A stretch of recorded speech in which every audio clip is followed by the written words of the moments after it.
दो नंबर होती है ना, जिन्हें अल्लाह माफ करे कहते हैं कि कश्तियाँ होती हैं, वो ये कहते हैं वेल ड्रेस होती हैं। वेल ड्रेस होती हैं। आपने खुद नहीं देखा लाहौर में कितनी अल्लाह माफ करे गंद फैले गए इन चीज़ों, उनकी अल्फाज ही देखे। मुझ बंदी का अपना यासिर शमी जो यासिर शमून है, उनके खिलाफ मैंने यहाँ पे FIR दर्ज की हुई है। ये महीना हो गया है बात को, कोई रिस्पॉन्स नहीं मिला उसका। उन्होंने मुझे पास आ नहीं रही यासिर शमून, यहाँ पे आनी है उन्होंने, क्योंकि ताने वालों ने एक बात की, ताने वालों ने मुझे ये कहा है कि बहन जिस टाइम वो आए ना। नादरीन 42 HD TV के साथ मैं हूँ आपका होस्ट उमैर अली। नादरीन इस वक्त मैं लिबर्टी चौक लाहौर के अंदर मैं मौजूद हूँ। सोशल मीडिया के ऊपर एक बहुत ज़्यादा ट्रेंड चल रहा है शाहीन के बारे में, कि शाहीन जो है वो जिस्म फरोशी का धंधा करती है, नशा करती है और लोगों के साथ सोती है। बहुत सारे जो है इनके ऊपर इल्ज़ामात लगाए जा रहे हैं। मेरे साथ शाहीन मौजूद है। असल हकीकत जो है वो इनसे जानते हैं कि असल हकीकत क्या है। जो सोशल मीडिया के ऊपर इनके बारे में वीडियोस चल रही है वो सच हैं या नहीं है, इनसे जानते हैं। अस्सलाम वालेकुम। वालेकुम सलाम। अच्छा शाहीन, मुझे ये बताइएगा कि सोशल मीडिया के ऊपर आपके बारे में बहुत सारी वीडियोस चल रही हैं, आप नशा करती हैं, आप जिस्म फरोशी का धंधा करती हैं, इस बात में कितनी हकीकत है? नहीं, तीसरा भी इल्ज़ाम बताए ना, लोगों के साथ सोती हैं। लोगों के साथ नहीं, 14 लड़कों के साथ सोती हैं। अच्छा, मुझे ये बताइएगा इसमें कितनी हकीकत है? सच्ची बात बतानी है, क्योंकि पहली हकीकत है जो माइंड ना करना कि यहाँ पे खड़े हुए बंदे, यहाँ पे कोई माइंड ना करना, मेरी आदत है सच बोलने की। जो दो नंबर होती है ना, जिन्हें अल्लाह माफ करे कहते हैं कि गश्तियाँ होती हैं, वो क्या कहते हैं वेल ड्रेस होती हैं। वेल ड्रेस होती हैं। आपने खुद नहीं देखा लाहौर में कितनी अल्लाह माफ करे गंद फैले हुए इन चीज़ों, उनकी लिबास नहीं देखे। मुझ बंदी का अपना लिबास इतना माड़ा सा है तो मैं ये काम करती फिरूँगी। और फिर इसकी वजह क्या है कि मेरे बाप ने मुझे हमेशा हलाल का पैसा खिलाया, हराम का नहीं खिलाया। यही पैसा लेके, यही चीज़ लेके मैं अपने अल्लाह के पास जाऊँगी।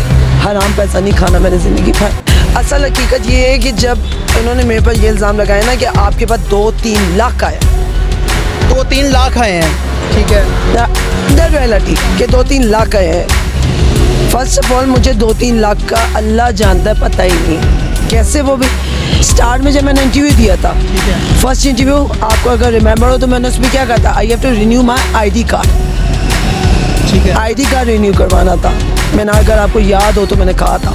ठीक है, वो ID कार्ड रिन्यू है। मुझे सिर्फ और सिर्फ मैंने स्टार्टिंग में भी ये कहा था, मुझे रिस्पेक्टफुल जॉब चाहिए, मुझे इज्जत भरा रहने का ठिकाना चाहिए। नहीं तो इतने ज़्यादा इंटरव्यूज़ हुए आपके, तो आपको किसी जगह से जॉब की ऑफ़र नहीं आई? वाकई में किसी ने आपकी हेल्प नहीं की? अल्लाह जानता है कि मैं अब आपको बताऊं कि मुझे ऑफर्स बहुत हुई है। किस चीज़ की ऑफर्स हुई? मगर मेरा मतलब ये कि मेरा ID कार्ड मंगवा लिया जाता था। अच्छा, आपका जो ID कार्ड है वो एक्सपायर हुआ है? एक्सपायर हो गया था, मतलब गुम गया था। ठीक है। असल हकीकत है कि मेरा ID कार्ड रिन्यू किसे कहते हैं? रिन्यू से कहते हैं कि अगर आपने नए सिरे से उसको सिंपल उसका डुप्लीकेट निकालना है। मेरे पास अभी भी जेब में मौजूद है, ये मेरा पुराना ID कार्ड जो फर्स्ट मैंने बनवाया था। आप पॉकेट ही में रखती हूँ मैं अपने, ये फर्स्ट ID कार्ड था जो मैंने बनवाया था। तो रीन्यू क्यों नहीं हुआ ये? सिर्फ और सिर्फ ये किंग के बदले मेरा ये खो गया था। मेरे अपने घर वालों ने, जब मैं वहाँ से घर से, मुझे, मैं सच्ची बात बताऊँ कि मैं घर से खुद आई थी।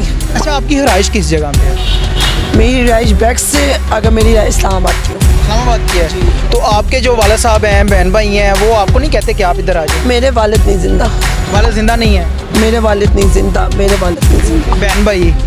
मेरे सारे घर वाले आ चुके हैं यहाँ पे। असल हकीकत ये, मेरे सारे घर वाले, और थाने में जाके सारी रिपोर्ट, थाने में जाके जो थाने वाले थे उन्होंने एक ही सवाल किया, चले हम आपको ज़ोर ज़बरदस्ती उसको नहीं करते, मगर आप इस बेचारी के एक सवाल का जवाब दे जो ये हमसे पूछती फिरती। 1 साल पहले ये लोग कहाँ थे मेरे घर वाले? सिर्फ इस बात का जवाब देते। अब आके कह रहे हैं मैं आपको गाड़ी भी देंगे, बंगला भी देंगे, आपको पैसे भी देंगे, आपको ये। पहले अपने 1 साल पहले कहाँ थे? यकीन कर पाता जब ये सवाल हुआ है, वहाँ पे उनके पास जवाब नहीं था। मेरी माँ के पास वहीं पे है, थाने में ही रिजवान भाई हैं, तो उन्होंने एकदम से कहा, उन्होंने कहा कि अगर NG गल है ना तो आप मेरी बहन को उनके हाल पे छोड़, जो कदम उठाना आप लोग उठाओ। उस दिन के बाद से अब तक मेरा कोई उनसे ना कांटेक्ट हो, ना उन्होंने मुझसे किया। अच्छा, मुझे ये बताएं कि माजिद हुसैन हैदरी, जो माजिद अली TV वाला लड़का है, और वाजिद अली, मैंने वीडियोस के अंदर देखा है कि वो आपको अपने घर में लेके जाते हैं और वहाँ पे आपको वेल ड्रेस करते हैं, वो केक कटिंग हो रही है, आपको खाना शाना खिलाते हैं। उनका कहना है कि ये जो है हमने इनको घर में रखा था, ये वहाँ पे नहीं रही, ये आ गई है। इस बात में कितनी किस्म? मैं असल हकीकत आपको बताती कि इन्होंने ये भी कहा है, ये अब आप बात नहीं करें, इन्होंने ये भी कहा है कि मुझे इन्होंने 30,000 दिए, 30,000 दिए, ठीक है। असल हकीकत है कि मेरे पर टका नहीं है। इन्होंने घर में मुझे, इन्होंने जब घर में बुलवाया तो इन्होंने मुझे कहा कि आप, मैंने, इन्होंने को पता था कि मैंने, जाहिर सी बात अल्लाह का शुक्र मेरा लिबास गंदा नहीं था। इन्होंने कहा कि आप लिबास चेंज कर लें। मैंने ना, मुझे बाद में बताया कि हमने इंटरव्यू लेना है। मैं वहाँ पे गई, वो जो औरत साथ थी आपने देखी होगी, वो औरत उसके मियाँ के साथ एनिवर्सरी थी, लेके गए, मुझे लिबास दिया और मुझे मेकअप करके मुझे कहा कि इंटरव्यू लेना है। मैंने स्टार्टिंग में बताया, मैंने इनसे कह दी कि मैंने कोई इंटरव्यू नहीं देना था। इन्होंने जब मुझे 5,000 भी इंटरव्यू में दिखाए गए, इन्होंने मुझे 5,000 दिए, उसी टाइम वापस ले लिए। 30,000 पे इन्होंने मेरे पे कोई टका नहीं खर्च किया। अच्छा, मुझे ये बताएं कि जितने भी आपके सोशल मीडिया के ऊपर इंटरव्यू हुए हैं, उन इंटरव्यू से आपको किसी किस्म की 1 रुपया की भी हेल्प नहीं हुई? अल्लाह जानता है कि मैं इस बात पे अल्लाह का शुक्र अदा कर, अल्लाह का लाख लाख शुक्र अदा करती हूँ कि मेरा जो ज़िंदगी में रोती आई हूँ, साल हो गया ना मुझे, इस 1 साल में मेरे साथ एक चीज़ का बहुत अच्छा हुआ, ये मेरा ID कार्ड बन गया। अच्छा, मुझे ये बताएं कि घर से आपके निकलने की वजह क्या है? नशा आप करती हैं? मैं सिंपल पहले भी बता चुकी थी, मैं सादी स्मोकिंग करती हूँ। ये मुझे घर से आदत पड़ी थी जब मेरे वालिद फौत हुए थे। ये कोई कि अब आपको असल हकीकत बताऊँ, मैं कहती हूँ ना, मुझे 1 साल हो गए लाहौर में। इस 1 साल को तकलीफ़ को, जो दुख और तकलीफ़ मैंने देखे, ये 2009 से चलते आ रहे हैं, जब से मेरे वालिद गए हैं। ये वालिद जब फौत हुए, अब मैं क्यों कहती हूँ मुँह पे सबके कि अल्लाह का लाख लाख शुक्र है कि मैं वो बंदी जो हर तरह की गाड़ी में बैठी 2009 तक मेरे अपने नाम प्रॉपर्टी थी, सब प्रॉपर्टी थी मेरे अपने नाम। स्टैंडर्ड चार्टर था, मैं उसमें मेरे अपने नाम 5 लाख थे।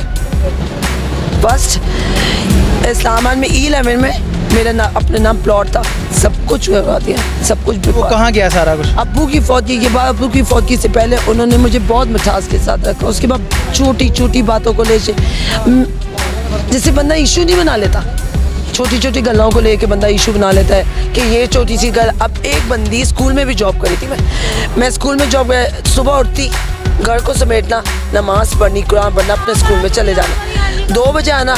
2 से 3 बजे का वक्त मैंने दिया था दरमियाना कि जिन्हें मैं आराम कर सकूँ। उसी दौरान मैं घर समेटना, आराम करना, उसके बाद 3 बजे ट्यूशन के बच्चे आ जाते। अल्लाह मेरा रब गवाह है भाई कि मैंने अपने घर पे जो मेरी स्कूल की फ़ीस आती थी, सैलरी आती थी, मेरी माँ घर वाले क्या कहते थे, तू हमारा खाती, हमारी आगे ज़बान चलाती है। अब हर रोज़ एक बंदी आई है टेंशन लेके बात, चलो वो चाहती है कि ज़िंदगी, इन्होंने मुझे पागल खाने तक डलवाया है। आपके घर वालों ने? इन्होंने इस दफ़ा भी यही प्लान किया कि हम लोगों ने इसको वहीं पे डलवाएंगे, क्योंकि अल्लाह माफ़ करे, ये लोग कहते हैं कि ये पागल है, मेंटल है। खुदा की कसम, मैं अगर रोती पीटती हूँ सिर्फ अल्लाह कह के, मुझे झूठ बोलने की आदत नहीं है। अच्छा, एंड पे ये दुपट्टा क्यों नहीं उतरता? अल्लाह रसूल जानते ये दुपट्टा क्यों नहीं उतरता। मुझे जनाजा नसीब ना हो, मेरी अपनी सगी माँ ने ये गंजा कर दिया था मुझे। किसने? सगी माँ ने। किस वजह से? एमी मुझे प्यार में, जैसे मैं माँ कहती हैं, मुझे कहा कि शाइन तेरी तो इतनी सी पोनी बनती है। उन्होंने कहा मैं ट्रिम करूँगी कि तेरे बाल बढ़ना शुरू हो जाए। चांद की तारीख थी, उन्होंने ब्लेड मंगवाए, पैर दी हमारे पोर्श में, उन्होंने मुझ पर बिना वो किया। एंड पे आप मुझे सिर्फ एक बात का जवाब दें, क्योंकि हम लोग 1 घंटे से इस रोड पे हैं। सिर्फ 3 सवाल के जवाब देने, वो बस आपके 3 बातों का जवाब। नहीं, एक पहली बात जो मैंने धंधे की कर दी, नहीं, वो आपके हक में ही बात करूँगा मैं, ठीक है। इधर से कुछ लोग हैं, वो कहते हैं कि ये लड़कों के साथ होती है, ये बात सच है या नहीं, ये बात आपने बताना है बस। अल्लाह रसूल जानते, मेरे साथ मेरी जो जगह थी ना, वहाँ में मैं कल्ली सोती थी। अल्लाह, कुछ लोग कह रहे हैं कि आज आप बैठ के यहाँ पे रोती भी रही हैं कि मैंने इंटरव्यू दे के बहुत बड़ी भूल की है, तो इस बात में कितनी सदाकत है? इस बात पे जब ये वाजिद और माजिद वाला वाक़या होता, ठीक है, जो यूट्यूबर्स है इनका वाक़या, असल जो है ये ट्रेंड किस बंदे ने चलाया सोशल मीडिया के ऊपर? सोशल पाकिस्तान यासर शमून जो है वो आके आपकी वीडियोस बनाता है, वो उस वीडियो में बता, क्योंकि माजिद और वाजिद तो आपकी इज्जत दे रहे हैं, चले उन्होंने पैसे नहीं दिए मैं मानता हूँ, लेकिन वो आपको घर में लेके गए हैं, अच्छा खाना शाना दिया, लेकिन ये है कि वो जो सोशल पाकिस्तान, इन सारी चीज़ों में ना मैं आपको बताऊं कि वाजिद और माजिद आप ये ना कहें कि मैं भी नहीं कहूँगी वो बुरे, अच्छे इंसान है, वो अच्छे इंसान है, मगर उन्होंने उस दौरान मुझे उन्होंने कहा था कि आप मेरा इंटरव्यू लेने से मना किया था। एक शख्स ने मना किया था। किसने? कि आपने इंटरव्यू नहीं लेना, वो लड़की सही नहीं है, वो लड़की ऐसी है, वो लड़की ऐसी है। वो लोग फिर गए यासिर शमून ने, जिनके खिलाफ यासिर शमून है, उनके खिलाफ मैंने यहाँ पे FIR दर्ज की हुई है। ये महीना हो गया बात को, कोई रिस्पॉन्स नहीं मिला उसका। उन्होंने मुझे पास आ नहीं रहे यासिर शमून, यहाँ पे आ नहीं है उन्होंने, क्योंकि थाने वालों ने एक बात की, थाने वालों ने मुझे ये कहा है कि बहन जिस टाइम वो आए ना, ठीक है। अच्छा, मुझे ये बताएं कि जो FIR आपने यासिर शमून के खिलाफ करवाई है, उसकी कॉपी है आपके पास? मेरे पास कॉपी नहीं है। ये इन्होंने NG बोला था, ASI ने, वो जो थे ना अपने SHO साहब ने कहा था, मगर उन्होंने रिपोर्ट दर्ज कर चुके, वो कहते हैं डिप्टी तक बात जा चुकी। किस चीज़ की आपने FIR करवाई है उसको? उन्होंने मुझ पर इल्ज़ाम लगाए थे, ये इल्ज़ाम वहीं से चलते आए हैं। ये यासिर शमून असल इस जो है आपके ऊपर इल्ज़ाम तराशी जहाँ से शुरू हुई, उसकी जड़ कौन है? वो ये यासिर शमून जो फेमस ऑफ द फेमस हैं, he is not a YouTuber. ये वाजिद और माजिद भी उनको जानते हैं। फैसल खान सूरी? हाँ, फैसल खान सूरी। असल हकीकत जो है, खान सूरी के जो दूसरे भाई हैं, क्या नाम है? दूसरे भाई हैं, ये वहाँ से स्टार्ट हुए। उन्होंने मुझ पर इल्ज़ाम लगाया था, जिसकी वजह से उनका यहाँ पे लास्ट पे कोई पैगाम देना चाहेंगी उनको जो आपके ऊपर इल्ज़ाम तराशी? एक पैगाम है कि मैं पहले भी कहा था, एक पैगाम है, मुझे पता है किसी की दिल आज़ारी नहीं हुई, मगर ऑडियंस के दिमाग में जो बातें डाली गई ना मेरे लिए, मैंने एक बात हकीकत बता रही कि मेरा अपना चैनल बन चुका है। चैनल बन चुका है? मैंने मुजाहिद जो आए थे यहाँ पे, मेरे भाई आए थे जिन्होंने इंटरव्यू लिया था, उन्होंने मेरा चैनल बना दिया। वो चैनल इस वजह से कि मेरी खाना पीना उठना बैठना जो मुझ पर इल्ज़ाम लगे ऑब्वियसली, वो सारे का सारा मैंने अपने चैनल पे वो कर देना है। आप एंड पे उन लोगों को क्या पैगाम देना चाहेंगी वो बताएं, उसके बाद हम इसको वाइंड अप करें। बस एक ही बात करूँगी, मुझसे कोई भी कोताही, कोई भी आप लोगों को बात बुरी लगी हो ना, मैं अपनी ऑडियंस से कह रही हूँ, अपनी पब्लिक से कह रही हूँ, मैं भी इंसान हूँ, मैं भी किसी की बेटी हूँ। बस आप लोगों को वही कहूँगी, मेरी कोई बात बुरी लगी है, कुछ भी बुरा लगा, प्लीज़ मैं माजरत चाहती हूँ। अगर हकीकत में ऐसा कुछ भी नहीं है, अल्लाह जानता है हकीकत में ऐसा, आप लोग आके यहाँ पे देख सकते हो, सारों को मैं कहूँगी बस। जी नादरीन, मेरे साथ शाहीन मौजूद है। इसका कहना है ना तो मैं जिस्म फरोशी करती हूँ और ना ही मैं कोई नशा करती हूँ। बहुत सारे ऐसे हमारे जो है ना वो सोशल मीडिया के ऊपर इनके ख़िलाफ़ वीडियोस चलती हैं। असल हकीकत क्या है ये आप लोगों ने और भी चैनल्स के ऊपर देखा होगा, और मकामी जो लोग हैं वो तो कहते हैं जी ये धंधा भी करती है, नशा भी करती है। अब इस चीज़ का खुदा गवाह है, ये हकीकत में सच है, ये झूठ है। इसके साथ ही अपने मेज़बान उमैर अली को इजाज़त दीजिए और देखते रहिए 42 HD TV। अल्लाह ने के बाद।